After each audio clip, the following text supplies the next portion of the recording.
তো আমার এখনো মনে আছে 2015 সালে ওয়ার্ল্ড কাপের ইংল্যান্ডের সাথে ম্যাচটা এমন একটা টাইট সিচুয়েশন ছিল এবং 2 বলে 2টা উইকেট নিয়ে আপনি আমাদেরকে কোয়ালিফাই করতে সাহায্য করছেন।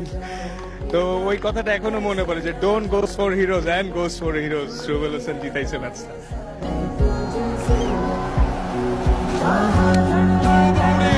Full and straight.